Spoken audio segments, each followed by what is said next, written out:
أعوذ بالله من الشيطان الرجيم بسم الله الرحمن الرحيم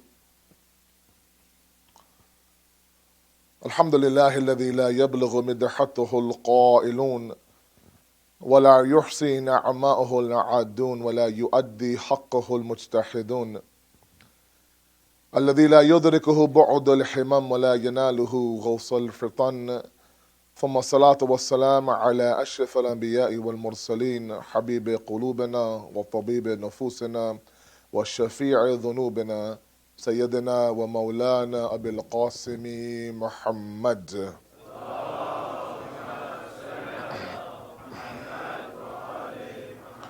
وعلى آل بيته الطيبين الطاهرين المعصومين المظلومين لا سيما بقية الله في الأرضين صاحب العصر والزمان خليفة الرحمن إمام الإنس والجان ولعن الله أعداهم أجمعين إلى يوم الدين أما بعد فقد قال الله وقوله الحق بسم الله الرحمن الرحيم إن الموت الذي تفرون منه فإنه ملاقيكم ثم تردون إلى عالم الغيب والشهادة فينبئكم بما كنتم تعملون صلوات على محمد وعلى محمد.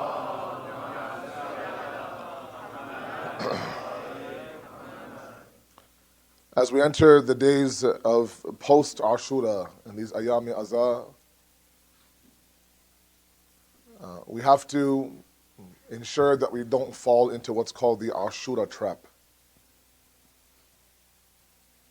where this passion, this vigor, this movement, this motivation, this sheer energy that the first 10 days had provided for us dies and withers away, and we don't reform ourselves. The ongoing discussion we've had about 10 days and then 3 days, and there's some who just come for the day of Ashura, and sometimes I know that those of you who were here on the 11th of Muharram are the choir that I'm preaching to. But in this era of YouTube and social media, inshallah, the message will get across to those who should be here and sometimes are not out of whatever reason there may be. And so for 10 nights, what ends up happening sometimes that we are at a spiritual high. And sacrifices are made, and time is carved out. The kids are brought. The kids still wake up the next day for school. All these things that sometimes are not possible outside the 10 days of Muharram become very possible during the 10 days of Muharram. It's tiring, of course. It's exhausting. But there just isn't an option for any of us to stay at home while we know the dhikr of Hussain is going on in the masjid. This candle, this light that the Prophet promises will never extinguish inside of our hearts, is not there just for a commemoration. And I know all of you know all of this. These are just reminders for me and then maybe for all of you. It is meant, as Zuhair said, as a catalyst, as a catapult, as, let's say, the tool we need to kind of pull us back onto the path if some of us have deviated. Because the reality is that sometimes the insan goes through various stages. We have talks with ourselves, we promise ourselves, we sit there and we tell ourselves, we have a pep talk almost every single morning with ourselves, don't we? That's from today now, it's a brand new life. Mind, body, and soul, I'm going to change myself altogether. You come home after, let's say, hearing a speech, and you're revved up, and you're energized, and you're tweeting about it, and you're texting about it, and you're emailing about it, and this passion now is there. The spark is there, the candle is lit, you're on an all-time spiritual high, and then this disease of ghafla kicks in. And the day of Ashura comes and it goes, and with that comes that passion that was allowing us to get through every single day.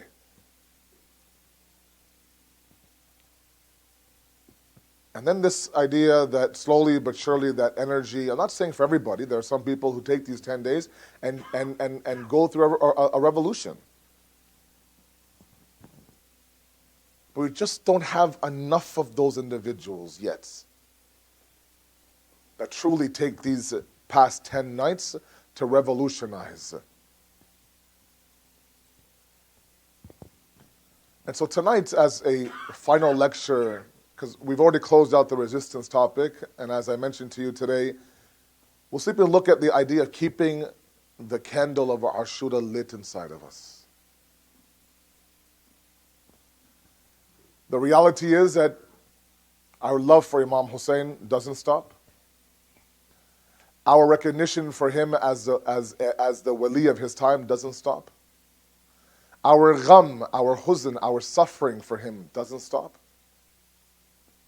It's just a matter of simply using the discussions, the blessings, the topics that you have listened to, and wherever you went through in this city, in those lectures, to now convert that into action.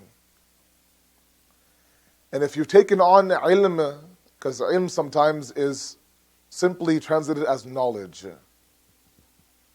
and ilm is far from knowledge. Ilm, as our sixth Imam says, is nur, it's an awakening. It's a journey, really.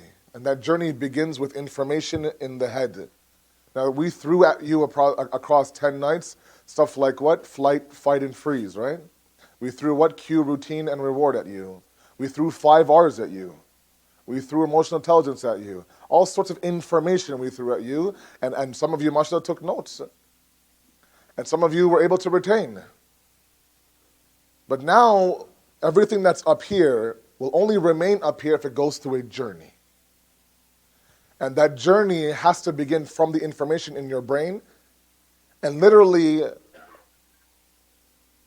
travel its way towards your heart, where now you have certainty and you believe in it, and then show its face through your amal.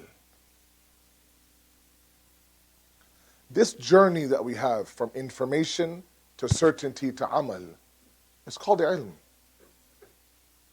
Ilm is not information, ilm is not knowledge. Ilm and that knowledge and that information is no good for you if it's in the brain. It'll be in your brain, it might fester, it might remind you for a week, maybe 2 weeks, maybe a month, and then it will fade away. You solidify what you've understood by acting on what you've understood. It's a very simple equation that all of you know, mashallah. And so if we have learned something new in these past 10 nights, either here or anywhere else across the GTA, the responsibility now is to solidify it. It's to make it nice and what they call in Farsi, pukhte, muhkam, just nice and solid inside of you. Where now no longer is it just verbatim information, it's actually, you can see it in your deeds every single day. That begins now post Ashura. And the demons that will pull you away from that, because you have to understand, while you are pleasing, let's say, Allah subhanahu wa ta'ala with these past 10 nights, while you please the mother of Hussain with these past 10 nights, while you please Imam Hussain himself in these past 10 nights, you're also upsetting shaitan, his army, those who don't wish for you to have this path of khair and goodness. And when that energy that we had for 10 nights begins to dip and begins to kind of fade away, that's when shaitan and his army begin to attack. And then put us to sleep in this khabe ghaflat, in this sleep of heedlessness. Where now we go back to our lives pre-Muharram, and it's almost as if these 10 days never happened to begin with. And that's the trap. It's an emotional trap that we play with ourselves sometimes. We go on an all-time high, we're riding high, and then we come crashing down. And to fight that, we have to understand that we have to first fight this disease called ghafla. Heedlessness, giving something its importance is one thing, not giving it that importance is ghafla. It's one of those Arabic words that really doesn't have a proper English translation, like many Arabic words. Heedless is okay, it doesn't really attract the substance of the issue. The issue is that sometimes we don't give it its due importance because we don't see it in our life. So let's examine a little bit of this idea of ghafla tonight, ensure that we're not one of those who falls into the Ashura trap. We have a number of speakers moving forward who are coming through these buildings, mashallah, who are individuals, mashallah, who are true ulama, who either I know personally myself or who I have benefited from. And so we have to now break this Ashura trap sometimes. And again, I understand that I'm preaching to the choir because all of you are here. But inshallah, if the message gets across to those appropriate individuals, there might be a change. Salawat ala Muhammad wa ala Muhammad.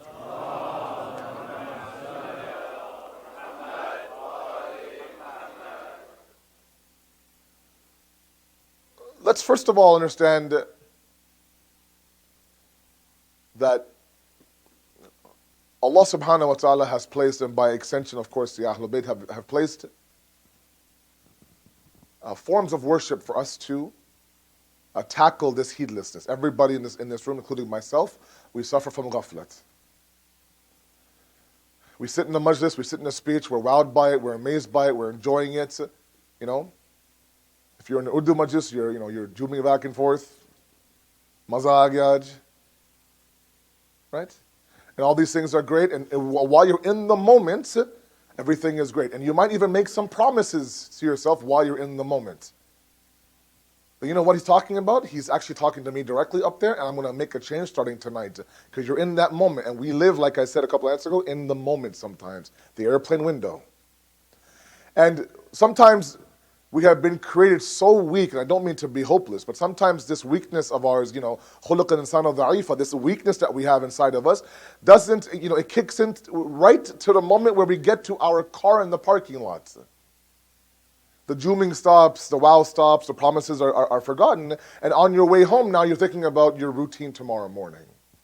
Get the kids up, get their lunch made, get them breakfast, I have to go to work, and now all of a sudden, that moment now is gone. Okay? It happens a lot. It happens to every single one of us. And the idea is for us to, number one, recognize it, and number two, to treat it. Ulama of akhlaq tell us, especially within our youth, that this idea of being heedless, this idea of letting our guard down, this idea of not giving the due importance to discussions or to concepts Islamically that we should, usually sometimes happens after the sun sets. Please follow me.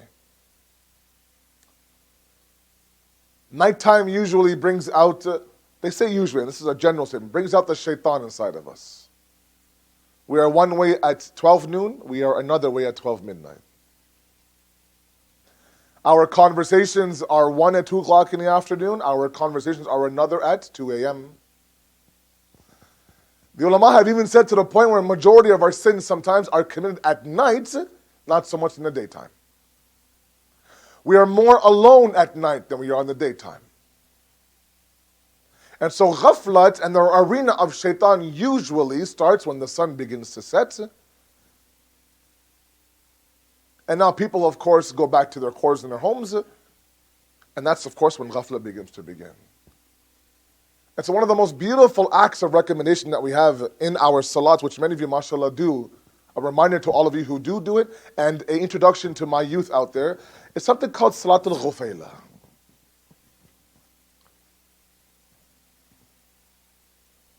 And its primary purpose is it's a remedy for ghaflat. It's called Ghufayla. And it's to be read when? In between Maghrib and Isha, meaning right before you enter the night arena. You put on this armor. And now you wait till shaitan comes and you ready yourself and you're like, you know what, I'm ready for you. And now you kind of, let this ghaflat bounce off of you. Think about my youth out there, Friday morning at 9 a.m., where do you go? And Friday night at 11 p.m., where do you go? It's not usually the same place. The nighttime is dangerous. It, for some reason, brings out the devil inside of us. All of us. Right? Sometimes our ghibat circles, if you have them, God forbid, they're not at 10 a.m., they're usually at 10, 11 p.m. When you come back after a majlis and you talk about the speaker, I know you do it. And so we understand that the ulama of akhlaq, and I'm sure the basis of their discussion and their findings are based on Quran and Hadith, they understand that the nighttime is when sometimes we need the most protection. And judging by your reaction, all of you, I think, accept that as the truth. And so they have recommended for us this beautiful dua that literally takes 10 minutes to perform, called Ghufayla, which mashallah, a lot of you have it memorized, and it becomes a habit now every single day. A good habit. And I recommend my youth, if you're looking to go one step higher, introduce these small mustahab acts inside of your daily routine. It's available online, and it's quite easy to perform. 2 rakat salat. It's not a big deal. The interesting portion is that in the first rakat, the recommendation is this ayat that we are asked to what? Remember the story of Nabi Yunus. And his story, the infamous prophet that spent time in the stomach of a mammal or a whale or a fish, depending on the tafsir,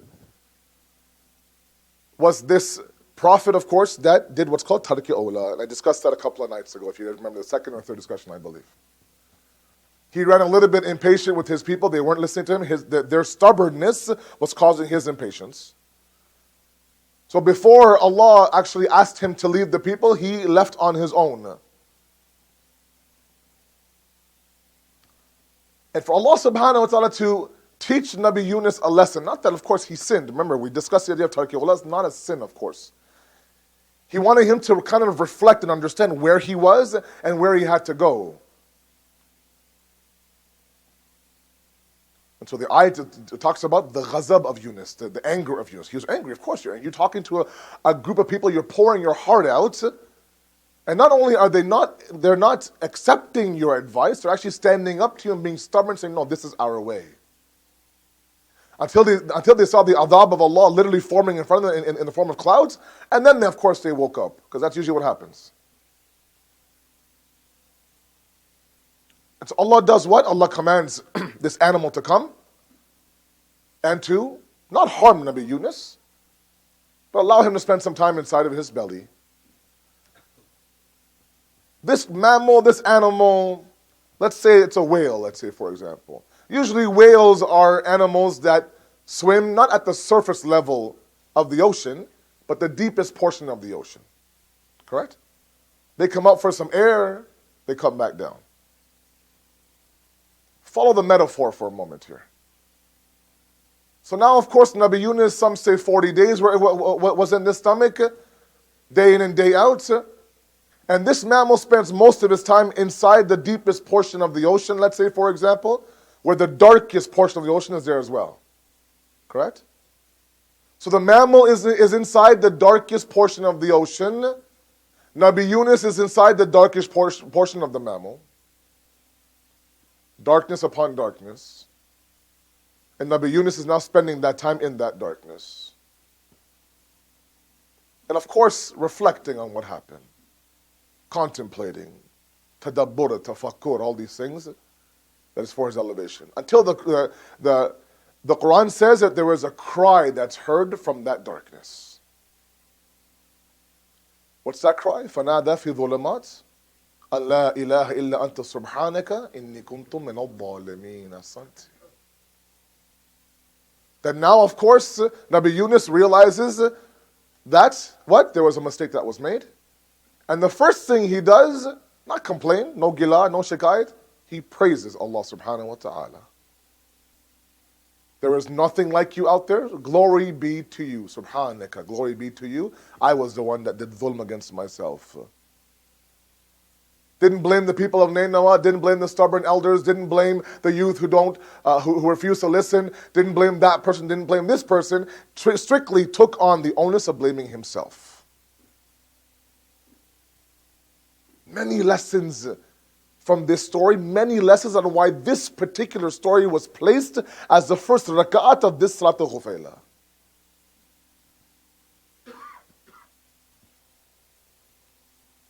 And then the Quran, of course, says we listened to Nabi Yunus, we freed Nabi Yunus, كَذَلِكَ نُنْجِلْ أَحْسَنْتَ. We'll do the exact same thing for the believers. Do what for the believers? That when they realize that this ghaflat that I'm in, this darkness that I'm in, when sometimes I scratch rock bottom, when sometimes I am darkness upon darkness, and in that state, what's easy is to blame the community. What's easy is to blame the ulama. What's easy is to blame society. What's difficult is to look yourself in the mirror and say, there's no one here to blame but you in the mirror. Because the moment you deflect the blame of your situation onto others, you also deflect the effort to fix that problem onto others as well. And now you sit there and, like I call it, the boo-hoo victim mode, and you wait for someone to come and rescue you from your pain, and no one's going to do that. They have their own pains to deal with.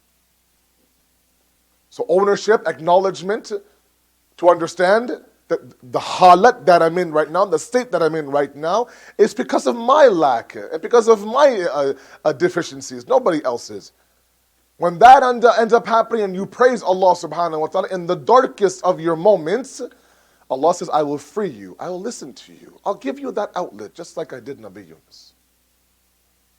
And this is a story that we recall in this special salat that now, inshallah, from tomorrow we'll begin to recite between Maghrib and Isha. It takes literally 5 minutes. And then the second rak'ah, of course, we praise Allah as the individual who is the owner, the knower of the unseen, and the one who knows when something falls from the sky, a leaf falls, all these things. When you look it up, you'll understand the beautiful selection of these verses. Identifying when I begin to fall into ghaflat. You can literally sometimes feel the grip of that emotion of Hussain begin to kind of loosen.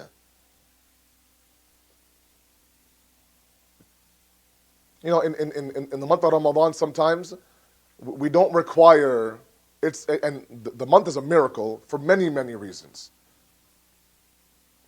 One of the reasons is that while in any other month outside the month of Ramadan, we might require others to police us. In the month of Ramadan, for some reason, we have really become really good at policing ourselves. We even catch ourselves when we start to enter this, this mood or this discussion or this attitude that might break my fast, and you sit there and you stop yourself and you tell yourself, oh, if I wasn't fasting, man.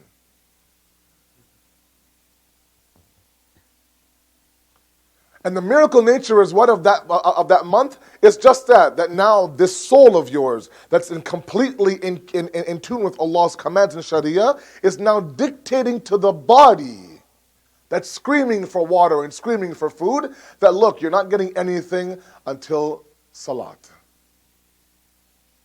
And the body does its best. It does its best to scream and yell, scream and yell. Some people wake up at 10 a.m. and they're thirsty from that moment all the way till iftar. And there are some people who are not thirsty and hungry. They don't feel the pains until what? 2 hours before. And sometimes we catch ourselves, my youth, at home. We're fasting. In the middle of the summer, there's nobody home now. We're watching television. And a commercial for a nice cold Gatorade comes on. So cold, the outside of the bottle is sweating now. It's dripping. That's how cold it is. It's your favorite flavor too, fierce grape. Right? You know, in the fridge, mom stored away some Gatorades. Downstairs in the cold room, there's a whole pack because, Northfield's had a sale for $1 a 6-pack. And you're sitting there and there's nobody in the house. No cameras, nothing. Hopefully not. There's nothing there. And if there's cameras in your house, then that's a whole different discussion altogether. But you now understand that, at this moment right now, if I took one sip, not finish the bottle, just one sip, it doesn't happen. Doesn't happen. And then, almost as if a switch turns off, Eid comes and now that policing starts to die away. The 10 days of Muharram are just like that. There are people in this room, you give so much to Imam Hussain for 10 nights, so much. There are people who don't eat meat for 10 days. There are people who don't wear certain colors. There are people who don't, sleep on their beds for 10 days. There are people, let's say, who don't watch TV for 10 days. There are so much sacrifice made for Imam Hussain, and sacrifice parts of your day, parts of your life that you're really attached to. There are people who actually prep for Muharram. They make CDs of Nohas to put in their cars so they can listen to that dhikr of Ali Muhammad on their way to work and on their way back. Programs in our center, Al-Asr here and other programs. It's beautiful. All of that doesn't have to stop after Ashura. That passion can remain if we don't fall into ghaflat. If we don't allow this heedlessness to come about for us. If we don't allow shaitan, who's ready now to attack, to come and constantly whisper in your ear. You know, I made this point in a dema just today, actually, a couple hours ago. And it's a whole discussion, one day, someday I'll have it, about, you know, the culture of Azadari, the culture of Muharram, which are a lot of what we do, especially in the Indo-Pak culture, our youth don't understand. They don't get it. Sometimes we wear certain things, sometimes it's nazar, niyaz, it's hazi, all these words, we don't understand. When we ask our parents, they get upset because we're asking them that, what is all this that we're doing? Because all they know is that we've been doing it now for decades, we're doing it here too. Just be quiet and do it. Don't ask me too many questions. And they'll even question the idea of, you know, black clothes and this color and that color. Is it important? What if I walked in wearing bright red? What's the big deal? I have gham of Hussain inside of my heart. I could wear shorts. I could wear a tank top to come to Imam Hussain's majlis. It doesn't mean that I love him less. All these things that sometimes is brought to our table. And parents call us upset that how do I explain to my son that culture is important? And culture is very important. We sometimes believe that everything brought to us from India, Pakistan, from Africa, all of it is thrown out the window. Backward stuff, Hindu stuff, this stuff and that stuff. Wait a second now. Not that simple. And I'm going a little bit off topic here with apologies. When you talk about the Urdu language, for example, that sometimes there's this enmity towards the Urdu language for some reason. We fail to realize that the Urdu language is not a cultural language. And those of you who love Urdu right now, you're like, yeah, preach, Maulana, preach, man. Tell them. Hashtag preach, let's do this. I cannot stress enough, and I'm not doing this so I can win my parents, but I cannot stress enough how important it is for you to understand that Arabic, Farsi, forget those two languages. Urdu, because it's a little bit more closer to home, is not a cultural language. It's an Islamic language. In the sense that there's been so much work done religiously in this language, that when you understand it, when you look to comprehend it, when you enter that world of Urdu, you're really entering a whole different chapter of spirituality. There are lectures, there are books, there are discussions, there are durus, there are interviews, there are articles, all in Urdu that are done by scholars who have spent their entire life in this field, that we are denying because we believe that Urdu is some Karachi, Pakistani, Indian, Bombay language. It's not. It's a language that opens up walls and opens up paths for all of you. The point is that sometimes the culture of this Azadari, this commemoration, is very, very important for us to uphold. And part of the etiquette that sometimes we forget, and the point he made was beautiful in the announcements. These same kids who complain that I don't understand, he's talking Urdu. Same kids who, let's say, in my speech, will have the exact same phone in their hand. I haven't seen it. I've seen kids here, mashallah, who listen and who take notes and actually come to me afterwards and verify the notes that they took. It's beautiful. They melt my hearts. And I tell you one thing, as fast as I speak, I know I talk fast, and I throw a lot at these guys in 45 minutes. Their ability to retain and write down at the age of 8, 9, 10, 11 is incredible. I had one, let me give you one example if you don't mind. Sallu ala Muhammad wa ala Muhammad.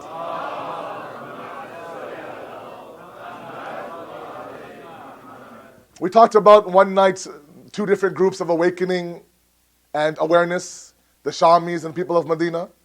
Okay? We talked about the fact that there were 2 groups during Imam Hussein's time. Those who knew who Imam Hussain was, but they fell asleep. They were dormant. They were indifferent. Then there were those who didn't know who Imam Hussain was. They were ignorant towards the Ahlul Bayt, and there were the Shamis. Imam Hussain came out to educate one group and make aware the other. Right? That conversation was there. Hopefully, it hasn't been even a week. Let's hope no one forgot those. Okay? This young brother comes to me afterwards. He goes, Syed, he goes, first of all, these are my notes. Are they good? I go, they're great. He goes, if you ask me, I think there should be a 3rd group added to this discussion. I said, okay, let me hear you out. He says the third group were the people who accepted Imam Hussein's mission.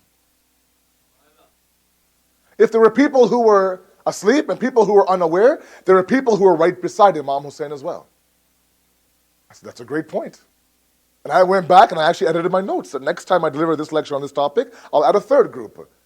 This is a young brother who's sitting right now in front of the member, and his notes, mashallah, were great. And there are others like that. Anyways, my point is that I haven't seen the cell phones and all that, but I can definitely understand where it's coming from. It's all about etiquette. It's all about etiquette of this commemoration. And I'm sorry to put the onus on the parents. It's up to you as the parents, to really teach them the etiquette. And the very first discussion last Wednesday, we talked about the etiquette, how to sit, how to dress, what to bring. All these things are there. And sometimes that's lost. Because all we're worried about is, look, let's just make sure that we make it as less painful as possible for my kid to come to the majlis. So pack the iPad, pack the Fruit Loops, pack all these snacks and bring them. And let's hope that he doesn't yell and scream and keep quiet so I can listen to the speech. Part of the idea of ensuring that we don't fall into the Ashura trap is to teach our kids the etiquette and uphold that culture that we have. They don't listen, that's fine. But we don't sometimes give it importance when we should. Sallu ala Muhammad wa ali Muhammad.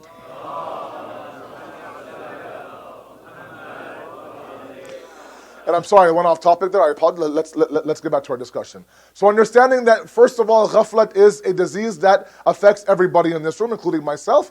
And part of the solution is something called Salat al-Ghufayla. Fine. The other possible solution is to understand our journey in this world and the next one as well. It's a heavy topic, but inshallah, with the help of a couple of verses from the Quran and some understanding logically, we can get to some conclusion tonight. You see, when it comes to the discussion on death, and the verse I read for you from Surah Jum'ah, I'll explain in a moment, describes those individuals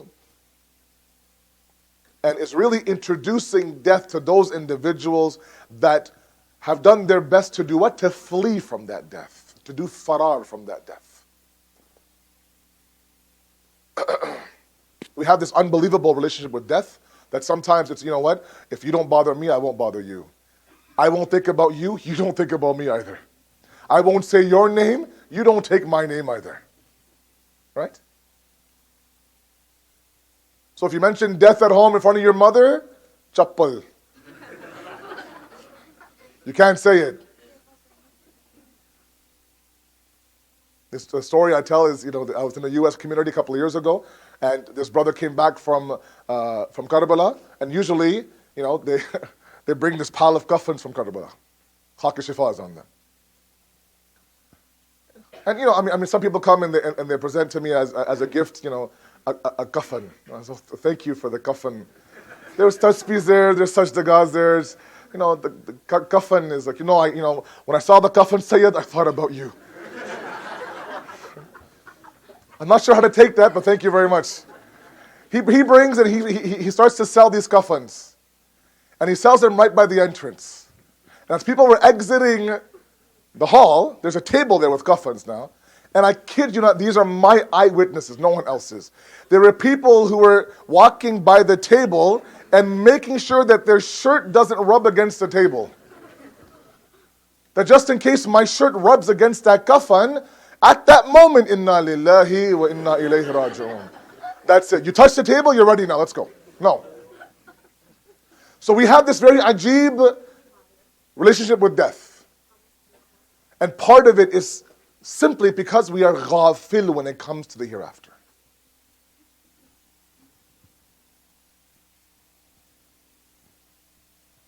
The ayat says what? إِنَّ الْمَوْتَ الَّذِي تَفِرُّونَ مِنْهُ. That very death that you run from. And it presents this beautiful, beautiful piece that death is not this, this cloud of suffering. Death is not this, gloomy discussion. Death is a mulaqat. It's a meeting. فَإِنَّهُ مُلَاقِيكُمْ. That very death that you're running from, you're moving away from, you're not talking to Allah, you're not mentioning that very death that you think will skip over you for some reason, will one day catch up to you and do a mulaqat with you. And then says what? It'll take you back to the knower of what? The knower of ghaib and the shahada and the witness. And he'll tell you, فَيُنَبِّئُكُمْ بِمَا كُنْتُمْ تَعْمَلُونَ. What you've done, this world will show you. So it's not this idea of this concept of fear, of gloominess, of sorrow. It is a mulaqat that's bound to happen. It's going to happen. You will meet death. I'll meet death. Everybody will meet death. Understanding the philosophy behind death. We sometimes take death to be the end of life. The Quran sometimes presents death to be hayat. When Surah Mulk talks about the idea that first we created death, then we created life. Certain mufassirin have said that what? Because naturally, life comes first, then death comes afterwards. The Quran says no, we're mentioning death first and then life. And while there are several reasons why, and tafsir have been written about these verses, one of them, they said that what we consider to be life, the Quran considers to be death. And what we consider to be the end all and be all death, Islam says, no, this is the beginning of your life now. Because it is a journey up from what? Asfala safilin, the lowest of the lowest of the lowest worlds. There's time here, there's space here, there's khunarizi here, there's fitna here, there's fasad here, there's all sorts of things in this dunya. We won't get any lower than this dunya right now. So the next step is that when we leave this world, we're actually going through a promotion in Allah's eyes. And going up to a world where there are no veils, no time, no space. A journey of yaqeen, a journey of ma'rifah. And we become closer to our ultimate goal of what? This mulaqat with Allah subhanahu wa ta'ala. That's why if you look at Surah Rahman, it's very interesting. That 31 times it reminds you that how many of your blessings will you deny? The ayats that precede that very famous ayat in Surah Rahman are supposed to be what? Blessings, correct? One of them is what? كُلُّ مَنْ عَلَيْهَا فَانٍ وَيَبْقَى وَجْهُ رَبِّكَ Ahsant. I like when these young guys finish my ayats. Beautiful. That everything will perish. كُلُّ مَنْ عَلَيْهَا فَانٍ. Everything in this dunya will perish. What will remain is the wajh of Allah, the essence of Allah, the strength of Allah. That's what become baqa. And after describing this destruction and this perishing and this fana, it says what? فَبَأَيِّ عَلَىٰ رَبِّكُمَا تُكَذِّبَانِ. Now when you look at the tafsir of these verses, because you're talking about perishing, talking about destruction, talking about ending, isn't a very positive discussion at all. When you say كُلُّ مَنْ عَلَيْهَا فَانٍ, you think, oh my God, everything will perish, including me, I'm going to perish as well. Now why are you asking me, are you going to now deny this blessing? Where is the blessing in these two verses? The tafsir tells us that our own destruction, the perishing of ourselves itself is the blessing of Allah subhanahu wa ta'ala. Why? It's one step closer to our ultimate goal. And the ultimate goal is to go through all these different worlds. The womb of your mother is one world. The birth canal is one world. This dunya is one world. The grave is one world. Barzakh is one world. Everything is building towards what? The liqa of Allah, the mulaqat of Allah, the meeting of Allah on the day of judgment. Where now you present the results of that journey, and either Allah says, enter the heavens, or join them in the hellfire. And that is our ultimate goal. We talked about inna lillahi, correct? When Allah creates us in the what? Ahsan taqweem, the best of nations, the best of material, and places us in the lowest of the lowest worlds. Now He waits to see, will my insan build his way back up to this world of where now he is at the level where I am at in terms of the liqa of Allah? And in what state will he enter this journey? So now every single world that we enter and exit is death. You talk about the idea that sometimes people say what? The birth of a child. Going through that birth canal sometimes takes minutes, sometimes takes half an hour, sometimes it's a very difficult journey. That, they say, for the insan in this world is the most difficult journey there is. You have this 8-9 pound human being trying to squeeze his way through a canal. When they come out, they're blue and they're fighting for air and they made it. And some babies don't make it. And when they come out crying, it's because now they've experienced the death of the mother's womb, and now they've entered the life of this dunya. And every world after that is the exact same thing. We enter, that's life. We exit, that's death. When we enter the grave, that's our life in the grave. When we exit that grave, that's the death of that grave. So this isn't the first time we're experiencing death. We've experienced death several times already, and we'll continue to experience it moving forward. But it's all part of the journey of perfection, getting to that level where now you are what? At that level where you are now with the mulaqat of Allah. And that's why Surah Ar-Rahman says what? This fana of yours, this perishing of you is actually a blessing for you. Why? Because now you've exited this world and you're one step closer to that ultimate destination of the ridayat of Allah subhanahu wa ta'ala. Because really heaven is why we're in this world. And heaven, as great as it's been described to us as trees and as rivers and as gardens, really the essence of heaven is to attain the pleasure of Allah subhanahu wa ta'ala. To get to the point where Allah says, now, not only have you been radhi with me all this time, I'm now razi with you to the point where I'm letting you enter this garden. That's really where we're after, correct? All these decisions, this sacrifice that my youth make, all these difficult situations where now they choose the better path as opposed to the popular one, all of that is sometimes not for this dunya. It's because maybe if I'm granted heaven, it's because I went through these decisions. So everything we're going through right now is for that ultimate meeting with Allah. So now when you perish from one world and enter the other, you're one step closer to your destination. You're beginning a marathon now. And with every milestone that you cross, it's a 5K run, 1K is done, 2K is done, 3K is done. With every K that you cross now, you're that much closer to your finish line. Your journey, your motivation, your goal is to finish the marathon. With every single following kilometer, you're equally as tired. It gets more difficult. But when you cross that one milestone, you think, you know what, now it's on to the next milestone. This dunya is nothing but a milestone to cross through and get through. But sometimes we clutch so hard to this dunya as if it's the end-all and be-all. There are those who will breathe their soul out as a normal exhale. There are those who will be ripped from a thorn bush sometimes, clinging to this dunya. I spent 65, 70, 80 years accumulating this lifestyle. This house I spent years paying off. This job and this pension, this retirement, everything now. Now that it's time for me to enjoy all of my mehnat, you take me from this world? Not that easy. I won't go that simple.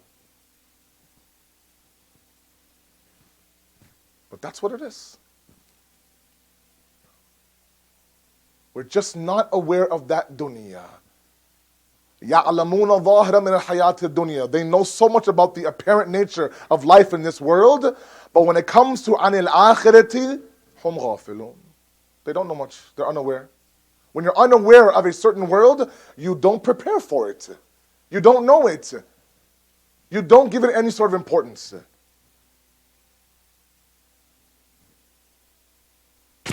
We wonder why Fir'aun's repentance wasn't accepted. He was staring that death in the face. He realized now that this akhirat and this next world is real, and now I decide to get my act together and ask Allah for forgiveness. I'm sorry, at that moment it's too late. You were given ample opportunity. I gave you one of my prophets beside you. You still didn't understand. So part of the process of ghaflat is the idea of understanding that this world is part of the perfection building process. We've come from a world, we'll go to another world. This is just a milestone. It's 1K in the 5K journey. So when you leave this world, you say, Alhamdulillah, I've completed at least 2Ks now. Let's move on to the grave and tackle that part of the marathon and get to the point where now I'm at the Day of Judgment. Now what fears us isn't so much all this. This all makes sense to us, Syed. What fears us is our own a'mal. Of course. The biggest fear that we have of death is not so much about the idea of the unknown, what will happen. It's the fact that now death becomes a mulaqat with ourself. A mulaqat with ourself. While we are in this dunya, like I said, we could have 1,000 excuses. I am the way I am because of A, B, C, D, and E. In the grave, A, B, C, D, and E won't be there. You'll be given your kitab amal, you look at it, you look around, who can I blame for this kitab amal right now? Who can I blame? Where's the alim? Where's the community? Where's the Western societies? Where are my kids? Where are my parents? They're not here. You're by yourself. This book is you. And this mulaqat now comes real. Why? This is now you. And you know yourself better than anybody else knows you. You can enter those doors and put on a great mask. Behind closed doors, in the middle of the night, you know exactly who you are. And that's the person you'll meet in your grave. And that's what scares us sometimes. Not so much the scorpions in the water and the squeezing. All that, inshallah, won't be there. What scares us the most is that I'm going to meet myself in the grave. And I have been masterful at fooling others to the point where now I actually convince myself that I am exactly how I want others to think that I am. Until death comes. And then these traditions. This life is nothing but sleep. When the person dies, he what? He wakes up. And he sees himself. Ghafla will not leave us. Ghafla will not be treated unless we realize that there is another journey that we are about to go on. We go for 2 weeks for Hajj. We pack everything. Every little detail we have. We have lists and lists of things to take with us for Hajj on a 2-week journey, knowing full well that we're going to come back. And we're packed, let's say, a month before. It's off to the side. We go Hajj shopping. Right? There's Eid shopping now, there's Muharram shopping now there's Hajj shopping, mashallah, and that's great. You know, certain type of chappals, and the chappal should be the theme today for today's majlis. There's certain type of chappals, not too heavy, not too this, passport holder, this, that, everything. We go Hajj shopping, and we're ready for this journey a month before. The suitcase is zipped up by the door. The moment that's time to fly, I'm ready to go. For a 2-week journey. A journey of eternity? We have nothing ready in our suitcase? I don't know. And there are signs everywhere around us that prepare us for death. The sister of death is who? Sleep, ahsant. The sister of death in hadith is what? Sleep. Why? Because when you are asleep, your soul leaves your body. When your soul leaves your body, it goes up to Allah. Allah says, okay, you know what? Go back. Or sometimes he'll stay here. There are some people who go to sleep and never wake up. Their soul has gone back to Allah. And Allah says, what? It's okay, stay with me now. Your time in your grave is over. Your time in the dunya is over. Is there anybody here who's fearful of sleep? No. We look for corners in the house to sleep in, don't we? We'll curl up in a ball to sleep. A 2-hour nap is luxury. Is reason for a door rakats, shukr and namaz if we get 2 hours of sleep in the daytime. Nobody in this room goes to sleep with this cloud of fear. Why? Because you have this yaqeen of what? Of waking up.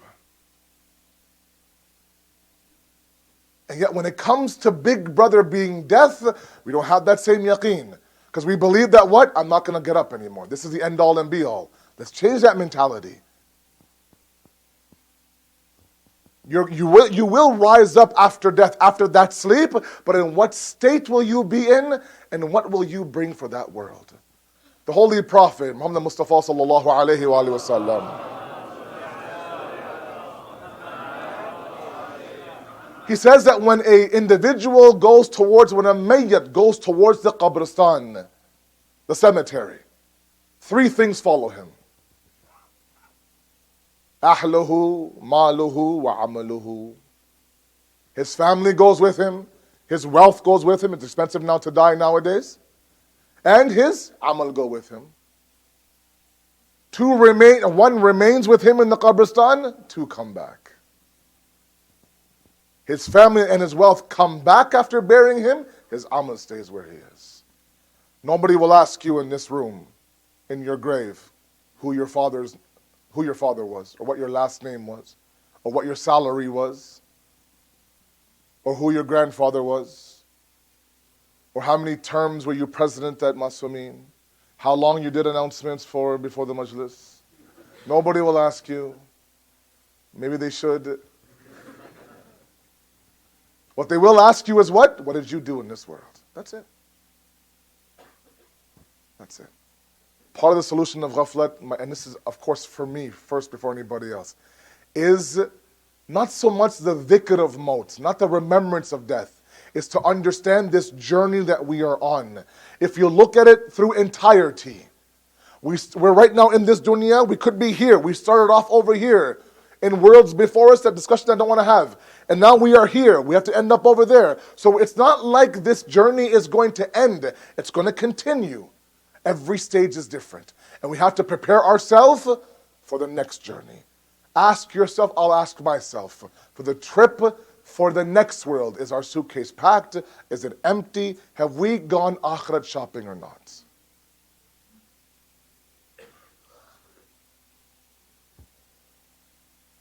Part of the beauty of this commemoration, it gives us those things to put in our suitcase. It gives us the passion. It gives us the energy. It talks about individuals who gave their life at their most precious time in their life for something greater than them. Those are all things that go inside your suitcase. Let's begin packing. I'm not trying to create a hopeless arena here. It's time for a little bit of basirat and insight and awareness. Above and beyond what's happening outside the world, what's happening inside your world as well. We are about to embark on a journey. And the journey will be a reflection of who you are. That's in your control. You don't have to fear death. When they would mention about Imam Ali that the reason why he didn't pull out the sword during the reign of the three khulafa, that what? He was fearful of death. And then that statement he says, that by Allah, this Ali is closer to death than an infant child is to the milk of his mother.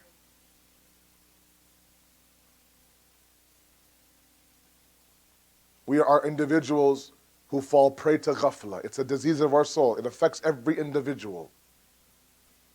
And sometimes we see it after Ashura, where that passion is going to die, but that flame is still inside of you. To combat that, please understand, number one, let's amalan, inject namaz al-ghufayla inside of our everyday practice. It changes lives. And number two, let's begin to understand the journey and the hereafter. Inshallah. Salawat ala Muhammad wa ala Muhammad.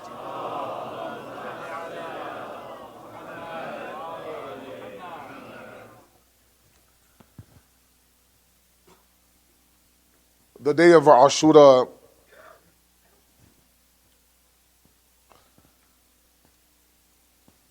the day of Ashura has passed.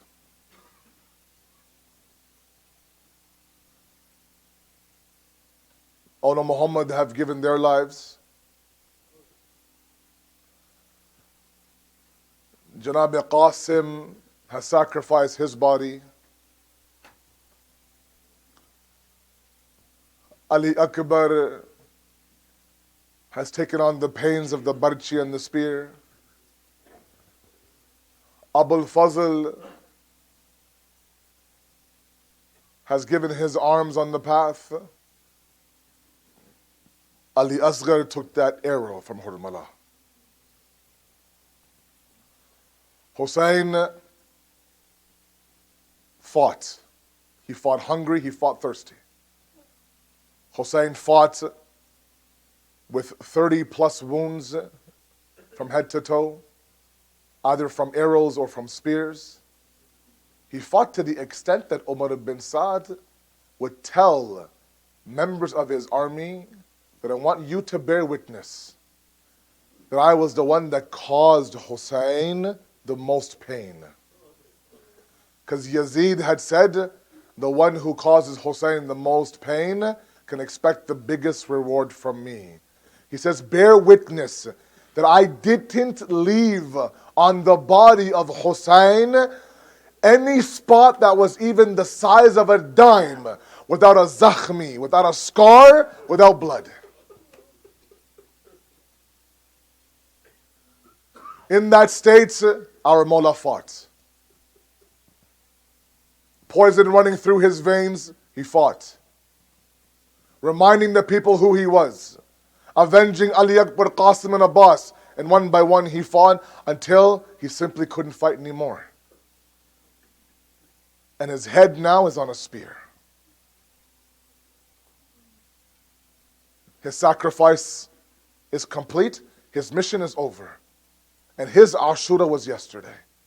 Now the Ashura of Zainab begins. Now the Ashura of Imam Sajjad begins.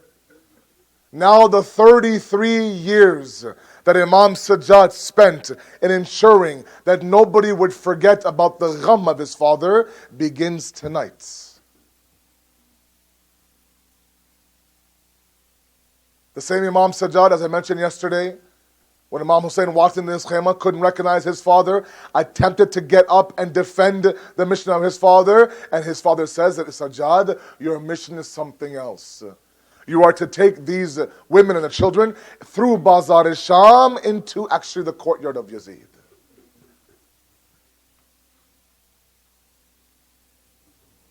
But his musibah, Imam Sajjad's musibah, and his shahad is coming in a matter of 14 days, 2 more weeks. And you'll hear about his musibah. But with your permission, tonight, I want to recall a little bit of this man's difficulty throughout his life. 33 years he lived in grief and sorrow. Those of you who wish to remove, or those elements who wish to remove the grief and the sorrow and the azab from this commemoration, come to the seerah of Imam Sajjad, who not only would he ensure that Imam Hussain was remembered, but he ensured that people would cry for Imam Hussain.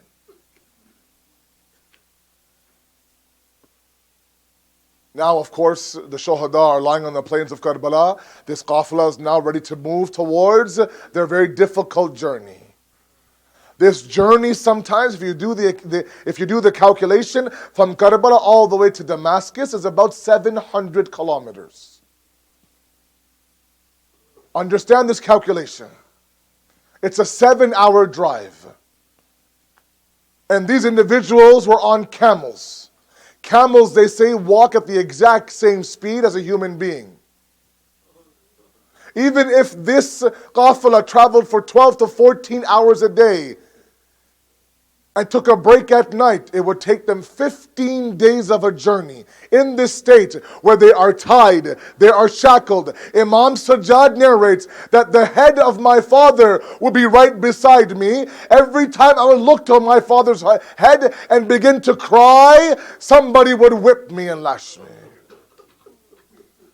They would say that we were tied by one rope, the tallest of us, the smallest of us. And in order for us to accommodate every single individual in this qafila, sometimes the kids would choke on the rope, sometimes our back would break from the bending. In this state now, a 700-kilometer journey. In the desert heat, with iron shackles on. We sometimes say, Karbala to Kufa, Kufa to Sham very easily. How difficult was this journey? No saddles on the camels. If you go through that route, you'll see small graves all over this journey. Why? There were children who would slip off and be trampled by the camels. And all of this Imam Sajjad is seeing with his eyes. But when this qafla was ready to go towards Kufa and Sham, Imam Sajjad, like I mentioned yesterday, said to Umar bin Saad, take us towards the Maidan of Karbala, allow us our akhri ziyarat, and then go towards that. Umar bin Saad says, fine. Bibi Zainab comes into the Maidan of Karbala, sees the various bodies. One mal'un narrates that I was with this qafila from Karbala to Kufa, Kufa to Sham, Sham to Karbala, Karbala back to Medina. I spent every waking moment with this qafila, with these women and with these children. I heard their cries, I heard their yells, I heard their screams, I heard everything. But there was one shriek that I will never forget, that keeps me up at night.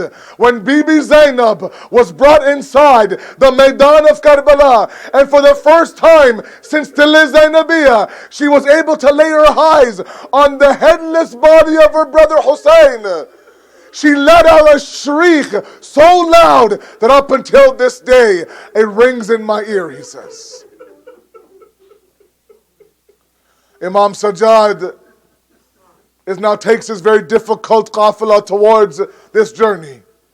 The same Imam Sajjad, that on returning back from Medina, whenever he would pass by an animal being sacrificed, he would ask the owner of that animal, have you given this animal some water? Mawla, we don't sacrifice any animal without giving him some water first. He'd begin to cry, Hi Hussain, Pyase Hussain, my Baba Hussain was sacrificed without a drop of water. This was Hussain, understand this. 11 Imams were shaheed, 9 poisoned, 2 were killed with the sword, Imam Ali and Imam Hussain. But one can say that Imam Ali was killed by the poison of the sword, not the sword itself. Imam Hussain was the only wahid shaheed amongst the 11 Imams that was alive before Shimar's Khanjar. Imam Sajjad, now everywhere he goes, someone invites him to, let's say, a celebration. He would say, read poetry about my father. He would stop them halfway and say, no, read as if my father is lying there right in front of you. If he went to, let's say, a sad event, he would ensure that poetry is written about his father. But this mission of Imam Zain al-Abidin wasn't truly understood until the very last moments of his life. He's about to leave this world. His kids are around him. Imam Muhammad Baqir is there beside him, doing khidmat of his father. The doctors say that he should lie on some takht, on some sort of a plank. It's better if he's off the ground. Every single time the kids and his children attempted to put him on some sort of takht, he'd say, no, put me on the ground. So they put a nice soft carpet and would place Imam Sajjad on the carpet. He would say, Ya Bunayya, move this carpet from me. He would remove the carpet. And on the cold, hard ground, Imam Sajjad would lay. And Imam Baqir would say, Baba, the doctor said that you won't get better if you lie on this khak. He says, hey, my Baba Hussain, when he was about to leave this world, he was lying on the khak of Karbala. One of the biggest funerals in Medina was for Imam Sajjad. Hundreds and hundreds and hundreds of people were there for akhri khidmat and akhri salams of Imam Sajjad.